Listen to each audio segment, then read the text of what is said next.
लोकेश नहीं आता क्या? लोकेश नहीं आता क्या? लोकेश आता था ना कंप्यूटर में।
इसका पेन कहाँ है? एक बार पूछ के आना मैम से।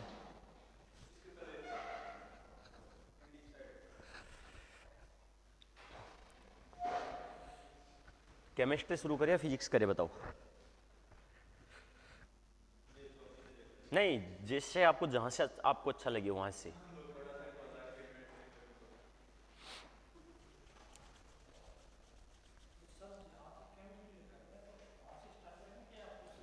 नहीं, शुरू से करें। केमिस्ट्री में लिखवा दिया क्या आपको कुछ? क्या लिखवा दिया? एक बार दिखाओगे क्या मेरे को? अच्छा, रसायन विज्ञान, न्यूट्रॉन। एक मिनट मुझे दिखा दो।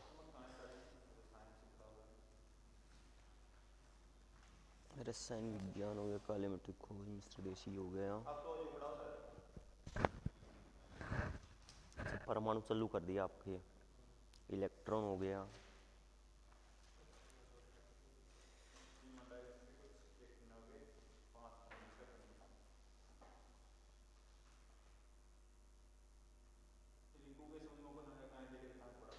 नामकरण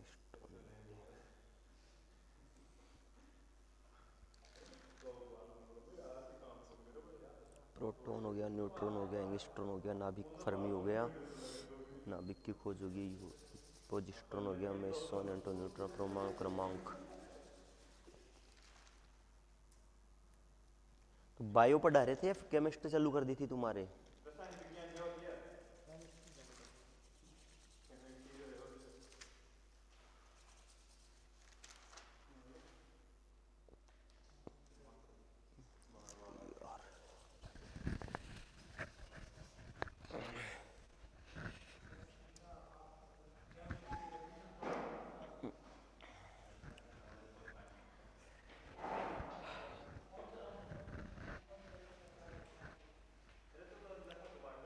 चलो एक बार फिर देख लेना आप। थोड़ा सा रसायन विज्ञान से ही कर देते हैं। जहां पर आपको कोई चीज़ नहीं लगी तो वो लिख लेना आप। जितने टॉपिक में आपको करवा दिया, ठीक है?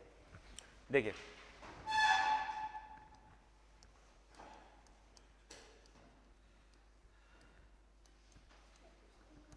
मिला लेना आप केवल जितना आपको लिखवा दिया है रसायन विज्ञान।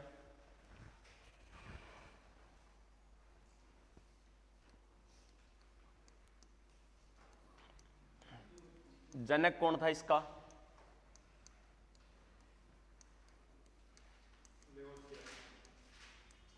लेवाइसियर या लेवोइसियर, कोई फर्क नहीं पड़ेगा, उससे मात्राओं से ध्यान रखना आप, ठीक है ना?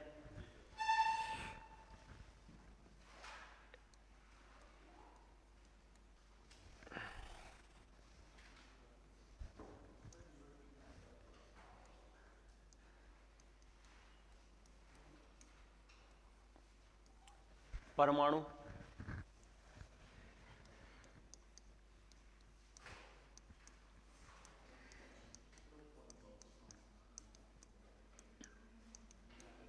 पदार्थ का सबसे छोटा कण क्या कहलाता है? परमाणु कहलाता है। पदार्थ का सबसे छोटा कण क्या कहलाता है? परमाणु, ठीक है? केवल मिला लेना आप यहां तक। उसके बाद फिर अपन कंटिन्यू कर लेंगे, ठीक है।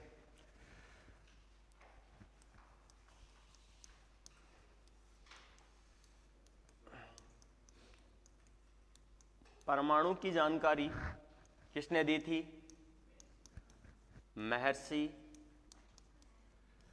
कणाद या कश्यप ने कब दी थी? 500 ईसा पूर्व या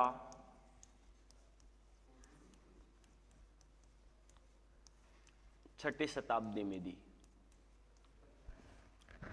परमाणु की जानकारी सर्वप्रथम किसने दी थी? महर्षि कणाद या महर्षि कश्यप ने। कब दी थी?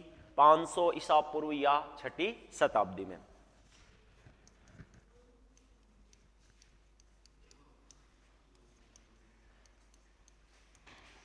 परमाणु का जनक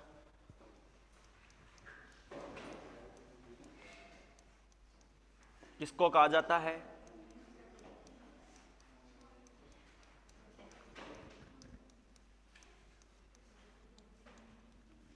जॉन डाल्टन को माना जाता है। परमाणु का जनक किसको कहा जाता है? जॉन डाल्टन को कहा जाता है। अब देखिए, इसके अंतर्गत सबसे पहले अपन बात करेंगे रासायनिक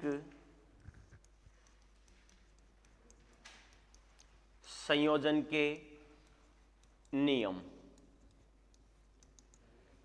रासायनिक संयोजन के नियम कितने हैं? यहां पर अपन को मुख्य रूप से 2 या 3 अपन को विशेष पढ़ने हैं। पहला था आपका द्रव्यमान संरक्षण का नियम,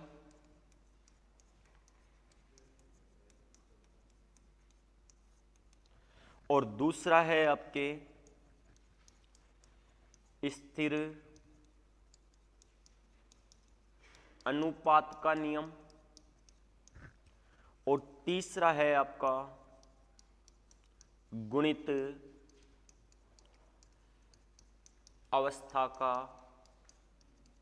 नियम। इनको प्रतिपादित किसने किया था? द्रव्यमान संरक्षण का जो नियम है ये किसने दिया था? लवाइजिए ने।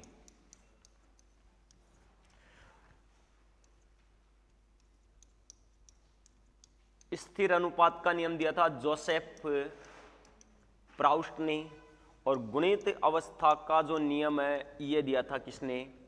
डाल्टन ने। लिखवा रखे हैं क्या यहां तक का? तो जो नहीं लिख रखा फटाफट उतारो। परमाणु आपको लिखवा रखा है, मैं उसी के अंदर देख लेना, जो जो नहीं लिखवा रखा वो चेंज कर लेना बस।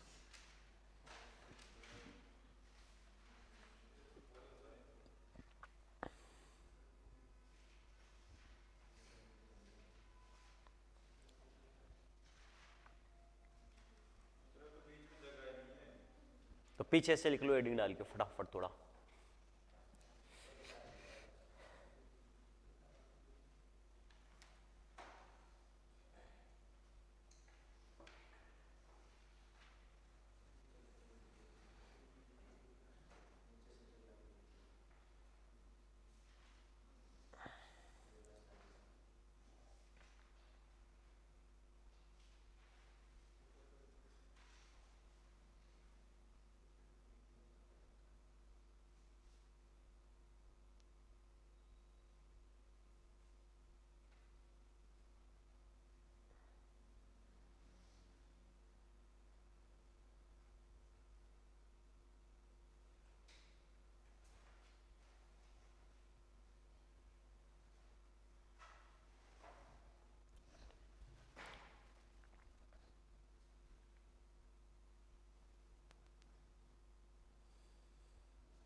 और सन लिखना चाहो तो लिख लेना, परमाणु के जनक के साथ में जॉन डॉल्टन 1808।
उतार लिया गया।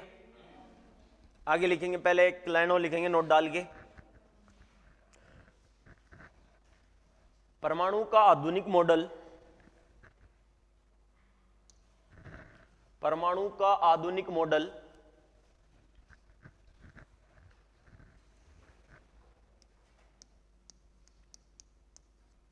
श्रोडिंगर ने प्रस्तुत किया। श्रोडिंगर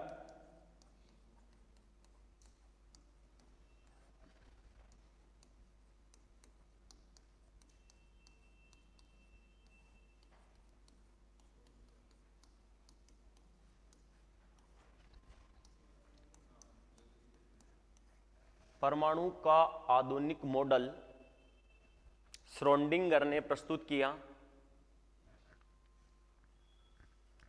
इसे क्लाउड मॉडल के नाम से भी जाना जाता है। क्लाउड यानी बादल, क्लाउड मॉडल के नाम से भी जाना जाता है।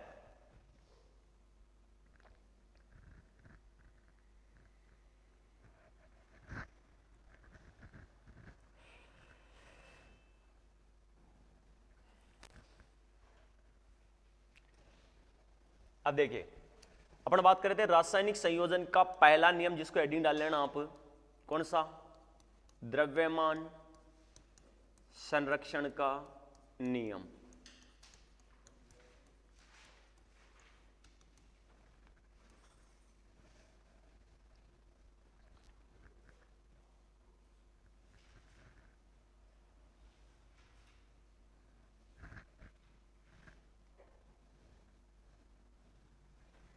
लिखिए, इस नियम के अनुसार,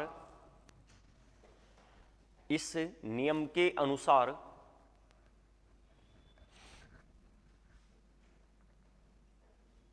किसी भी तत्व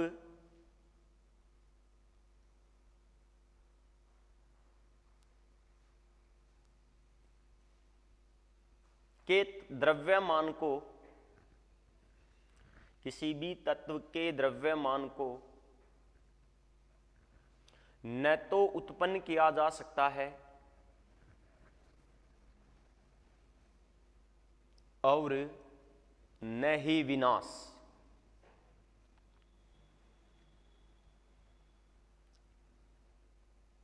और न ही विनाश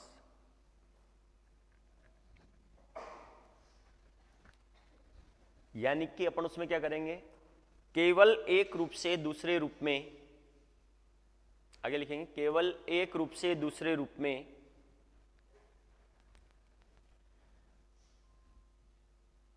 परिवर्तित किया जा सकता है।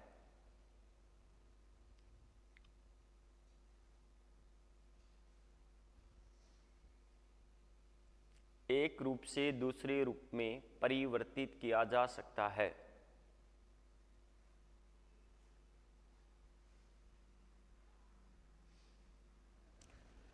दूसरा है आपका स्थिर अनुपात का नियम।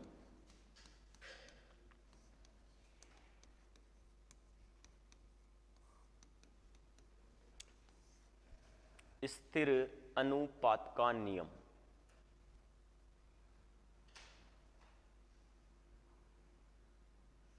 लिखेंगे। यह जोसेफ प्राउस्ट ने प्रतिपादित किया। पहले मैं नाम लिखवा चुका हूं आपका इसका, जोसेफ प्राउस्ट ने प्रतिपादित किया।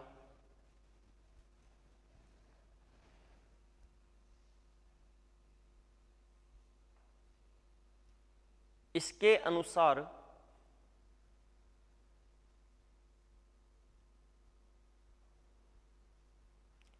द्रव्यमान को का विनाश हो या द्रव्यमान को उत्पन्न किया जाए, द्रव्यमान को उत्पन्न किया जाए या उसका विनाश किया जाए, कैसे भी लिख लो आप,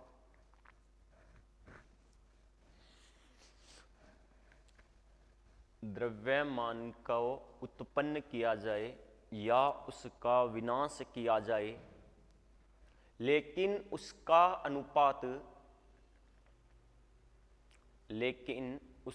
अनुपात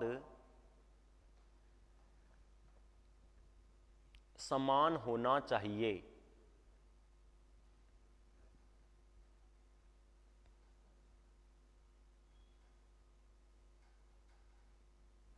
देखिए ये एग्जाम्पल कई बार आपके एग्जाम में भी आता है। H2O सूत्र किसका, जल का। यहां पर यदि अपन इनके द्रव्यमानों का क्या देखें, अनुपात देखें, तो द्रव्यमान का अनुपात कितना होता है, द्रव्यमान का अनुपात कितना होता है। यहां पर हाइड्रोजन के कितने अणु हैं, 2, और हाइड्रोजन का द्रव्यमान यानी परमाणु क्रमांक कितना होता है, 1। जल का अणु कितने हैं, 1, और इसकी द्रव्यमान संख्या कितनी होती है, 16। ऑक्सीजन की द्रव्यमान संख्या कितनी होती है, 16। तो ये कितना आ जाएगा, 2:16। और इसको जब काटेंगे तो इसका जो अनुपात आएगा वो कितना आएगा, 1:8। ऐसे आपके किसी का भी दे सकता है, आपसे अमोनिया का भी पूछा जा सकता है, NH3। इसका परमाणु या स्थिर अनुपात के अनुसार इसका परमाणु अनुपात क्या होगा, इसका अनुपात क्या होगा। तो नाइट्रोजन जो है, नाइट्रोजन के अणु कितने हैं यहां पर, 1, और इसका द्रव्यमान कितना होता है, 14। हाइड्रोजन के कितने अणु हैं, 3, और कितना होता है, 1। तो इसका जो अनुपात होगा वो कितना जाएगा, 14:3। यह ध्यान रखना, कई बार एग्जाम में पूछा जाता है, क्योंकि इसके 2 अनुपात होते हैं। एक तो द्रव्यमान अनुपात कितना हो जाएगा, 1:8, और एक इसका यदि परमाणु बाहर निकाले तो परमाणु बाहर निकल कर आएगा, वो आएगा आपके 1:16। वो कितना आता है, 1:16। तो स्थिर अनुपात के नियम के अनुसार आप इनमें कुछ भी कीजिए, चाहे आप इसका विनाश करो या इसका क्या करो, उत्पन्न करो, लेकिन इनका जो अनुपात है वो हमेशा क्या होना चाहिए, समान होना चाहिए। अब देखिए, केवल आप लिख लीजिएगा, जल का परमाणु अनुपात 1:8 होता है, नीचे लिख लीजिए, इसके उदाहरण डाल के लिख लेना।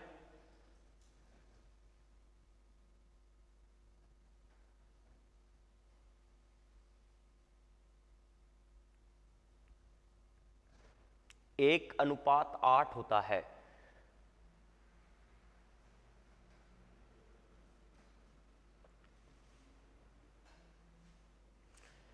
तीसरा जो नियम है वहां से अपने क्वेश्चन नहीं आते हैं, क्योंकि ध्यान से केवल उसको देखना। तीसरा है आपके कौन सा, गुणित अवस्था का नियम, यही अपना तीसरा। गुणित अवस्था का जो नियम है ये किसने प्रतिपादित किया था? डाल्टन ने। डाल्टन ने क्या बताया था कि यदि कोई भी जो तत्व है या कोई यौगिक है, उन यौगिकों को क्या किया जाए? गुणा किया जाए, तो उनकी अवस्था में क्या होना चाहिए? परिवर्तन नहीं होना चाहिए। देखिए, अपन अब तक ये पढ़ते आए हैं कि हाइड्रोजन और ऑक्सीजन के योग से बने यौगिक को क्या कहते हैं? जल कहते हैं। हाइड्रोजन और ऑक्सीजन के योग से बने यौगिक को क्या कहते हैं? जल। और जल का सूत्र आपने पढ़ा होगा, क्या होता है? H2O। जल का क्या होता है? H2O। मतलब हाइड्रोजन के कितने अणु? 2, और ऑक्सीजन का कितना अणु? 1। यही होता है जल का सूत्र। लेकिन कभी जब इसको लिखते हैं तब कभी कहीं पर भी कोई सी किताब में इस प्रकार से देखा है क्या आपने? H2+O नहीं देखा ना? ये लिखा आपको किस प्रकार से मिलेगा? H2+O2। जब इसको बैलेंस करते हैं तब यहां पर कितने लगते हैं? 2। तब जाकर देखो इसके अनुपात कितना हो जाएगा? 2 का अनुपात कितना हो जाएगा? 4। यहां पर कुछ नहीं होता तो कितना मान के चलते हैं? 1 को 2 से मल्टीप्लाई करोगे तो क्या जाएगा? और काटोगे तब क्या आएगा? 2:1। ये तो तब आ रहा है कब? जब इसको अपन ने क्या किया है? संतुलित किया है। लेकिन जैसे अपन कई एलिमेंट्स ऐसे होते हैं जैसे कि हाइड्रोजन H2+Cl2, इसको जब जोड़ते हैं तो ये क्या बन जाता है? 2HCl, या सीधा सीधा सा अपन इसको लिख सकते हैं HCl, ये बनता है। जब इनको आपस में जोड़ते हैं और इसको बैलेंस ना करें अपन, तो ये अपना क्या बनेगा? H2+O2 को जब जोड़ोगे तो क्या बनेगा भाई? अनुपातों को अपन इक्वल नहीं करें और केवल H2+O2 जोड़ेंगे तो क्या बनेगा? H2O तो नहीं बनेगा, H2O नहीं बनेगा भी। केवल बात करें अपन इन दोनों की, H2+O2, मतलब हाइड्रोजन और ऑक्सीजन को जोड़ दिया जाए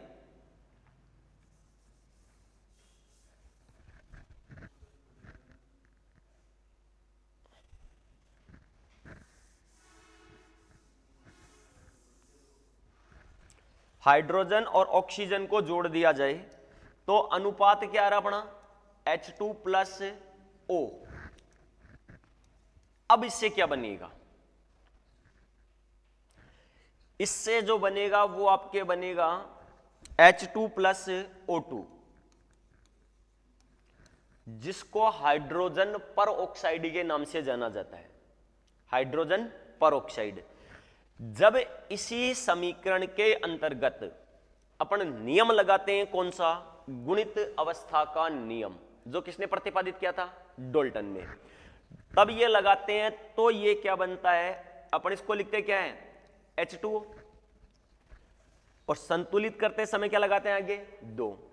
तो डाल्टन ये कहता है कि यदि इसी नंबर को आगे से क्या कर दिया जाए? गुणा कर दिया जाए, यानी इसको 1/2 से क्या कर दिया जाए? गुणा कर दिया जाए, तो 2 से क्या कट जाएगा? क्या बचेगा? H2O। तो गुणित अवस्था के नियम के अनुसार जब हाइड्रोजन और ऑक्सीजन को जोड़ा जाता है तब जाकर हमें किसका सूत्र प्राप्त होता है? जल का सूत्र प्राप्त होता है। कौन से नियम के अकॉर्डिंग? गुणित अवस्था के नियम के आधार पर। किसने प्रतिपादित किया था? डाल्टन ने। केवल अपन को इतना ही याद करना है, बाकी ये 2 नियमों में से कभी भी नहीं आता। इनके लेखकों के नाम या जो वैज्ञानिक है उनके नाम जरूर आते हैं। जैसे आपसे पूछ लिया जाएगा स्थिर अनुपात का नियम किसने प्रतिपादित किया? जोसेफ प्राउस्ट ने। ठीक है, अब देखिए, अब बात करते हैं अपन परमाणु सिद्धांतों की। ध्यान से समझना थोड़ा सा।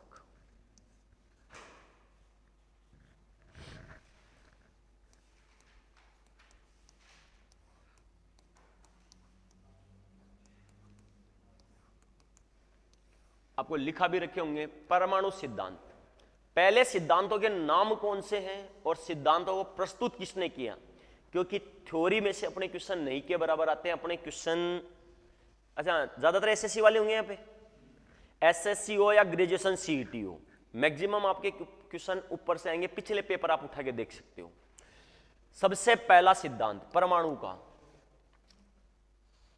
जो तुमने शायद नहीं लिख रखा, मैंने देखी थी अभी भैया कॉफी, कौन सा, क्या है परमाणु सिद्धांत? केवल जॉन डोल्टन का ही है ना, हमें वही कह रहा हूं। अब पहला सिद्धांत किसका था? जॉन डोल्टन का। मतलब परमाणु सिद्धांत के अंदर अपन बात कर रहे हैं कि जितने भी परमाणु से संबंधित व्यक्ति थे उन्होंने कौन कौन से सिद्धांत दिए। परमाणु से संबंधित सिद्धांत, परमाणु सिद्धांत नहीं है, परमाणु से संबंधित सिद्धांत। पहला जो है वो उसी का नाम क्या है? परमाणु सिद्धांत। किसने दिया? जॉन डोल्टन ने।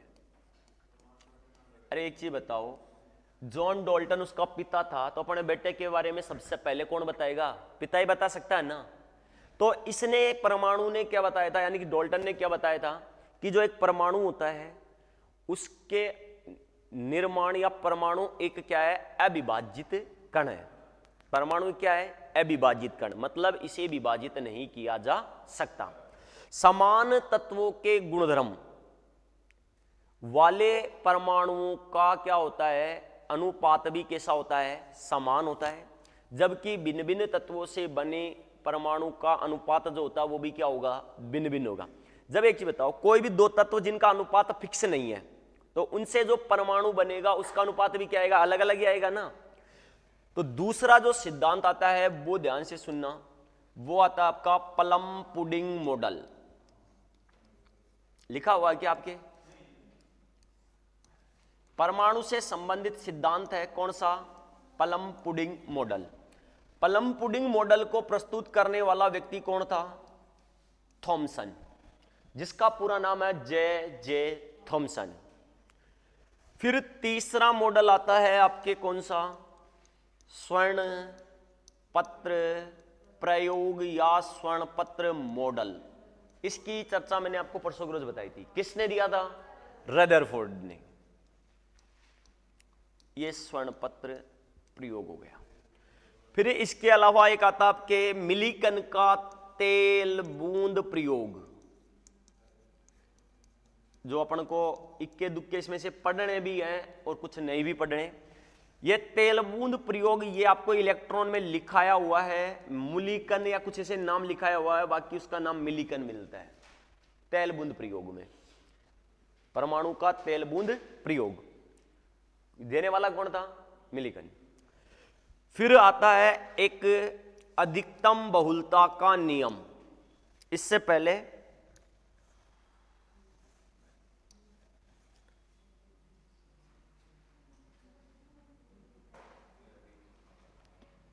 एक व्यक्ति है, उसका नाम, मॉडल का नाम ही उसका बोहर है।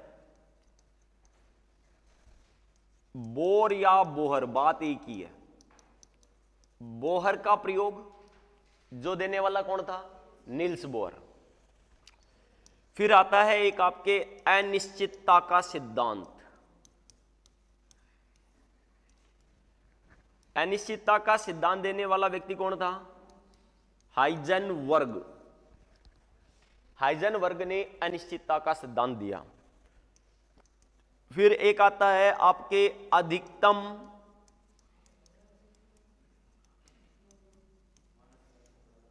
बहुलता का नियम। अधिकतम बहुलता का जो नियम है ये आपको किसने दिया था? हुंड ने।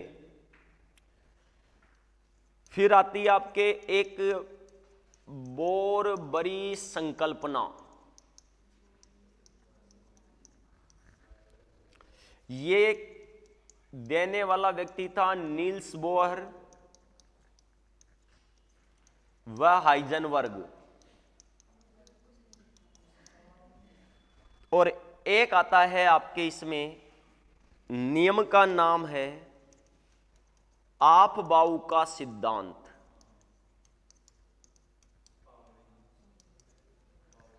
और दिया भी किसने था? आपबाउ ने। आपबाउ ने। एक आता आपके अपवर्जन का सिद्धांत।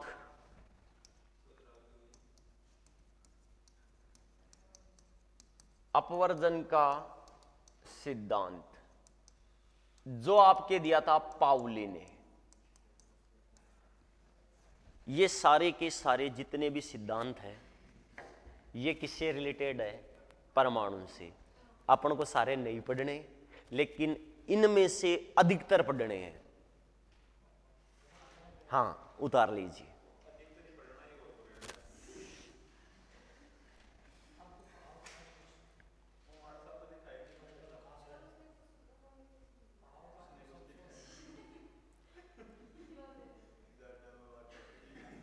क्या हुआ?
अधिकतम अधिकतम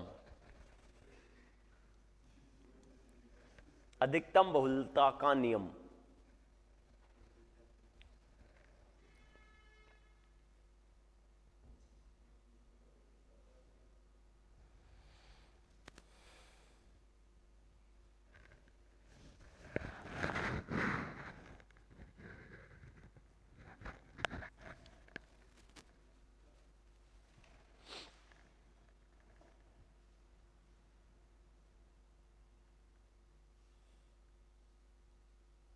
एक आपके मैंने लिखवाई दिया परमाणु का आधुनिक सिद्धांत।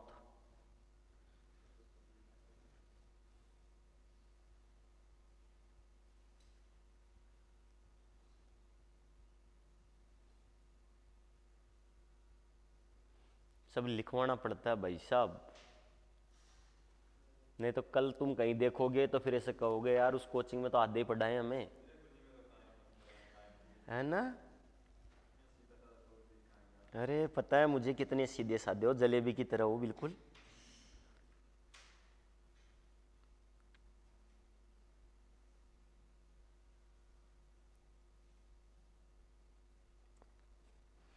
जितनी सीधी जलेबी होती है ना उतने सीधे हो तुम।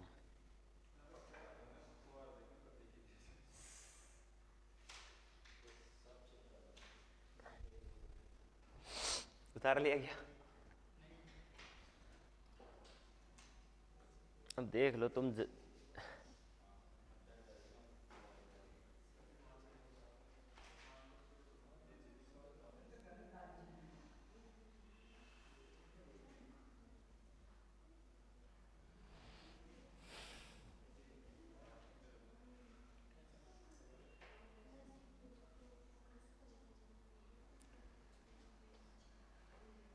लिखिए, पहला हेडिंग डाल के लिखेंगे जॉन डॉल्टन का परमाणु सिद्धांत।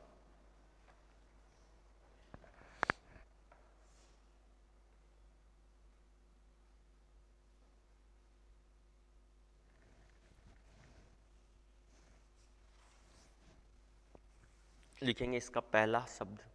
हालांकि मैंने परमाणु की परिभाषा आपको नहीं लिखाई थी, वहां पर केवल एक शब्द लिखा था, क्या? पदार्थ का सबसे छोटा कण। लिखिए,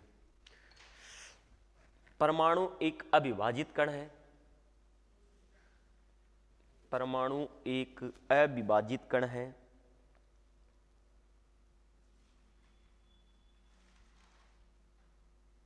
मतलब इसे क्या नहीं किया जा सकता, विभाजित नहीं किया जा सकता। दूसरा लिखेंगे,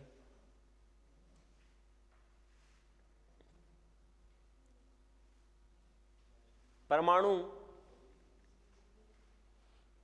भौतिक व रासायनिक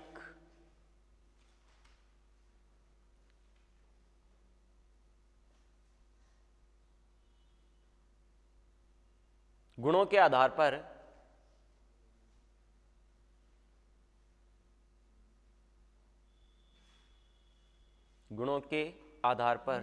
अगली लाइन से लिखना, इस लाइन को जहां पे कंप्लीट हो रही वहां छोड़ देना। समान तत्वों के गुणधर्म, इसको यहां छोड़ के अगली लाइन से लिखना, समान तत्वों के गुणधर्म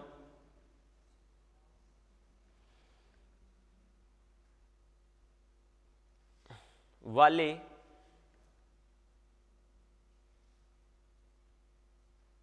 तत्व का संगठन भी समान होता है।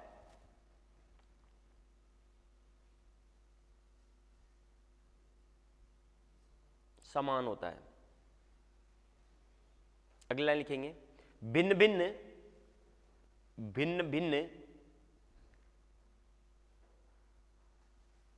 तत्वों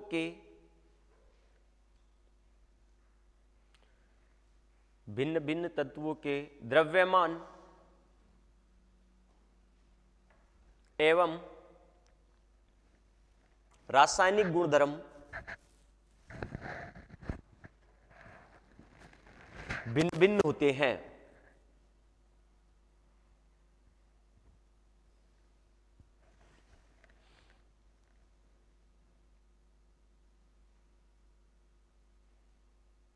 अगला लिखेंगे, यौगिक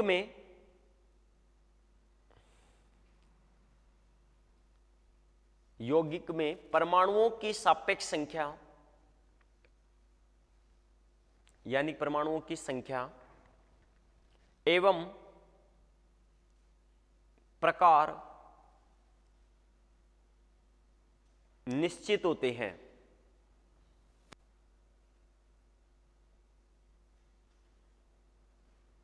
बस यही है। देखिए फॉर एग्जाम्पल इसका लास्ट वाली लाइन को समझना है। इसने क्या कहा है कि कोई भी यौगिक को, उस यौगिक के अंतर्गत जो तत्व होंगे, उन तत्वों की संख्या और उनका अनुपात बिल्कुल क्या होगा, समान होगा।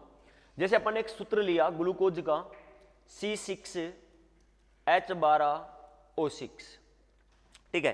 पहले अपन इनकी बात करें तो इसमें यौगिक बन गया एक तरीके का ग्लूकोज, एक क्या होता है, यौगिक होता है। कितने तत्व काम में लिए अपन ने इसमें, 3। कौन कौन से, कार्बन, हाइड्रोजन और ऑक्सीजन। कार्बन, हाइड्रोजन और ऑक्सीजन। अनुपात भी क्या है, जितने संगठित तत्व है, यानी कि तत्व भी क्या है, संख्या में फिक्स होते हैं। भाई इतने तत्व मिलकर एक यौगिक का क्या करेंगे, निर्माण करेंगे। उनका इतना जब अनुपात मिलाया जाएगा तब जाकर ये क्या कर हो जाएंगे, कंप्लीट हो जाएंगे। कार्बन के कितने यौगिक होंगे, 6। हाइड्रोजन के कितने अणु, 12। ऑक्सीजन के कितने, 6। यदि इनको मिलाया जाएगा तब जाकर क्या बनेगा, ग्लूकोज बनेगा। यदि किसी भी एक तत्व की क्या आ गई, कमी आ गई, तो फिर वो ग्लूकोज नहीं बन पाएगा। दूसरा देखिए, जैसे चीनी है C12H22O11, वही 3 तत्व है। कौन कौन से, कार्बन, हाइड्रोजन और ऑक्सीजन।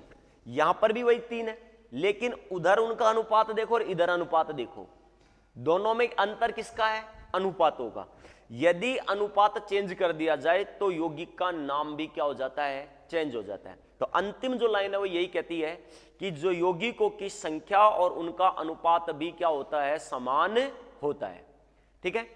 अब पहला वाला था परमाणु मॉडल आपका किसका, डाल्टन का, कंप्लीट हो चुका है।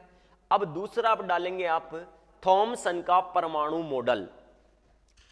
थॉमसन का कौन सा था, प्लम पुडिंग मॉडल। इसको बाद में आएगा, नाम कैसे पता चलेगा, पहले हेडिंग डालना थॉमसन का परमाणु मॉडल। थॉमसन का परमाणु मॉडल।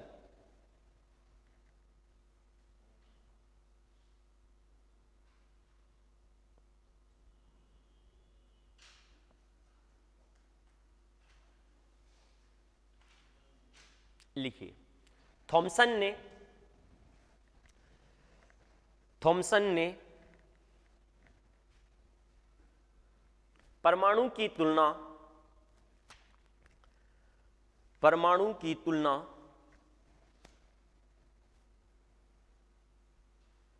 बूंदी के लड्डू, बूंदी कौन सी, कोटा बूंदी वाला बूंदी नहीं, बेसन वाला बूंदी, बूंदी के लड्डू, कोमा लगाना, तरबूज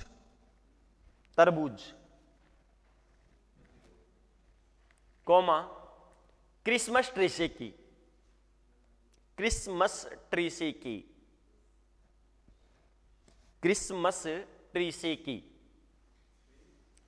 ट्री पेड, क्रिसमस जो 25 तारीख को आ रहा वही है ना, हाँ, क्रिसमस ट्री से की। मतलब थॉमसन ने परमाणु की तुलना किन किन से की, बूंदी के लड्डू से, तरबूज से और क्रिसमस ट्री से। अब कैसे की सुनना, इसने क्या किया, एक तरबूज लिया, ये पूरा का पूरा एक क्या ले लिया, तरबूज, ठीक है। अब तरबूज के अंदर आपने देखा होगा कि कुछ भाग ये इस टाइप के पाए जाते हैं, जिन्होंने खाया होगा उनको पता होगा, और जिन्होंने नहीं खाया वो अब खाए, ठीक है, इस टाइप के देखे होंगे। पूरा का पूरा भाग क्या कहलाता है और ये क्या होते हैं ये आपको पता होगा, ठीक है। यानी कि पूरा का पूरा जो भाग होता है वो एक गुद्देदार भाग होता है, मांसल भाग होता है, जबकि उसमें उपस्थित इस प्रकार के जो होते हैं वो उसके बीज कहलाते हैं। क्या कहलाते हैं, बीज। या बूंदी का लड्डू देख लीजिए आप, लड्डू गांव में बनाते हैं तो इसी प्रकार से बनते हैं, पूरे के पूरे को बेसन का बना होता है, उसमें कुछ क्या डाल दिए जाते हैं, खरबूजे के बीज सफेद रंग के जो होते हैं वो डाल दिए जाते हैं, हाँ वो खरबूजे के रहते हैं भैया, ठीक है। तो इस टाइप से उसने इसकी क्या की, कंपैरिजन की। तो इसने क्या कहा कि जो तरबूज है उस तरबूज का ये वाला जो भाग है इसको तो उसने क्या बता दिया, धनावेशित बता दिया। यानी कि तरबूज के गुद्देदार भाग को या खाने योग्य भाग को तो उसने क्या बताया, धनावेशित, जबकि उसमें उपस्थित बीजों को, ये बीज है, इन बीजों को क्या बता दिया, ऋण आवेशित बता दिया। क्या बता दिया, ऋण आवेशित। अब देखिए, अभी अपन बात करेंगे कि धनावेशित भाग कौन सा था और कहां से आया, कब संज्ञा दी गई, लेकिन अपन केवल जब पढ़ रहे हैं तो ये ध्यान रखना, यहां पर परमाणु का धनावेशित भाग कौन सा है, प्रोटॉन, और ऋण आवेशित भाग कौन सा है, इलेक्ट्रॉन। ऋण आवेशित भाग कौन सा है, इलेक्ट्रॉन। तो इसने इसी के आधार पर, बिल्कुल क्रिसमस ट्री का पेड़ आपने देखा होगा,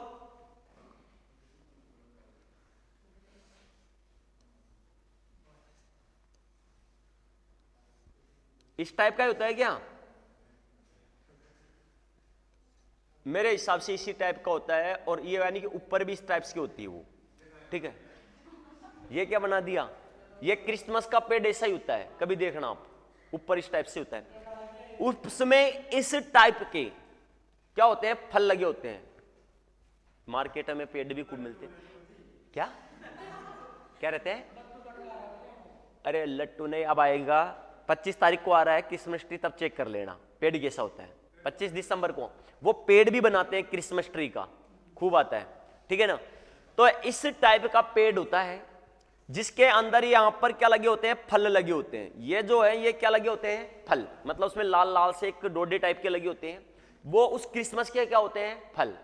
तो इस टाइप से थॉमसन ने इसकी क्या की, तुलना की, और इसी मॉडल को आगे चलकर उसने क्या नाम दिया, प्लम पुडिंग मॉडल। तो ये आपका कौन सा मॉडल था, प्लम पुडिंग मॉडल। प्लम का अर्थ कई बार एग्जाम में पूछा जाता है, एसएससी में ध्यान रखना, प्लम का अर्थ क्या होता है। तो प्लम शब्द जो है इसका शाब्दिक अर्थ होता है बेर। प्लम का अर्थ क्या होता है, बेर। तो ध्यान रखना, थॉमसन ने कौन सा मॉडल दिया, प्लम पुडिंग मॉडल। किस किस से तुलना की, तरबूज से, बूंदी के लड्डू से और क्रिसमस ट्री से। इसका धनावेशित भाग यानी खाने योग्य भाग जिसको क्या बताया, धनावेशित, और इसमें उपस्थित बीजों को क्या बताया, ऋणावेशित। और इसी आधार पर क्या निष्कर्ष निकाला, इसने एक निष्कर्ष निकाला कि जो परमाणु होता है वो उदासीन प्रकृति का होता है। परमाणु कौन सी प्रकृति का होता है, उदासीन प्रकृति का होता है, क्योंकि इसके पास जितने प्रोटॉन होंगे, ये चीजें आगे आएगी आपके, जितने प्रोटॉन होंगे उतने ही क्या होते हैं, इलेक्ट्रॉन। अरे एक चीज बताओ, आपके पास 10 रुपए हैं और आपने 10 खर्च कर दिए, क्या बचा आपके पास, 0 बचा ना। और 0 का मतलब उदासीन, न तो अपन को किसी से लेना है और ना ही किसी को देना, बराबर मामला। ऐसे ही इसके पास 10 प्रोटॉन और 10 इलेक्ट्रॉन है, तो टोटल मिलाकर क्या हो जाएंगे, 0। तो इसी मॉडल के आधार पर थॉमसन ने इस परमाणु की प्रकृति को कैसी बताया, उदासीन बताया। कैसे बताया था, उदासीन। और इसी थॉमसन ने परमाणु का आकार बताया, परमाणु का आकार जो कितना होता है, 10 की घात माइनस के 10 मीटर, 10 की घात माइनस के 8 सेंटीमीटर या 1 एंगस्ट्रॉन होता है। तो ये जो चीजें हैं ये सारी की सारी किसने बताई थी, जे थॉमसन ने। लिखिए इसमें आप,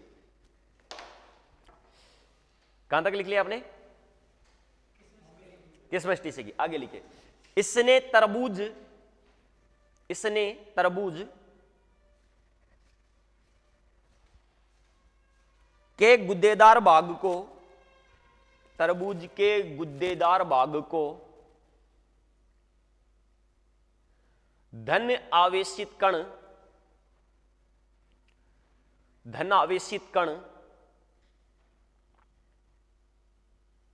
ब्रैकेट में प्रोटॉन लिख लेना की संज्ञा दी, धन आवेशित कण प्रोटॉन की संज्ञा दी, जबकि उसमें उपस्थित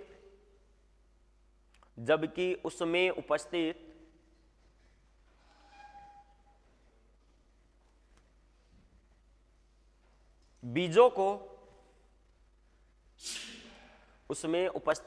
को ऋण आवेशित कण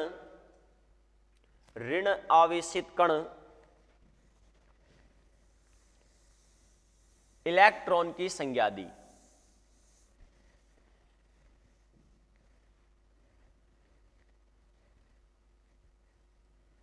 ऋण आवेशित कण इलेक्ट्रॉन की संज्ञा दी।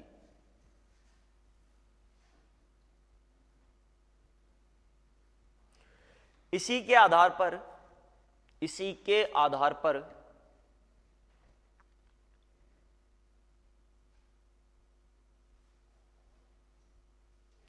इसने परमाणु का प्लम पुडिंग मॉडल प्रस्तुत किया।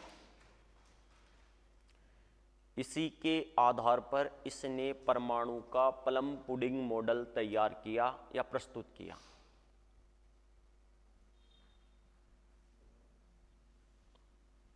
प्लम पुडिंग मॉडल प्रस्तुत किया।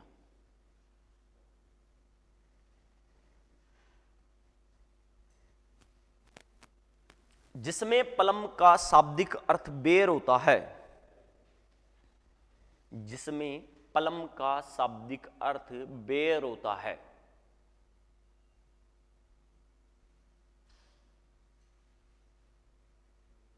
प्लम का शाब्दिक अर्थ बेर होता है। आगे लिखेंगे, इसने परमाणु की प्रकृति को उदासीन बताया। इसने परमाणु की प्रकृति को उदासीन बताया। इसको थोड़ा स्टार डाल के या इंपोर्टेंट डाल के लिख लेना, क्योंकि कई बार पूछ लिया जाता है परमाणु की प्रकृति कैसी होती है, उदासीन।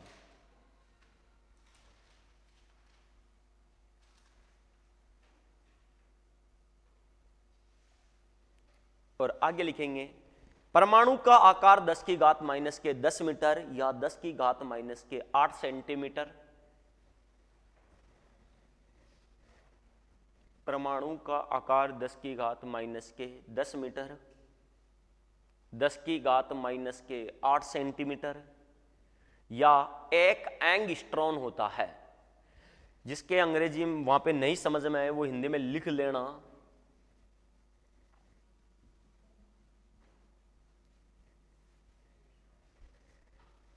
जो वो साइन है लास्ट वाला वही है, एक एंगस्ट्रॉन होता है। ठीक है, तो ये आपके केवल 2 मॉडल आज हुए हैं।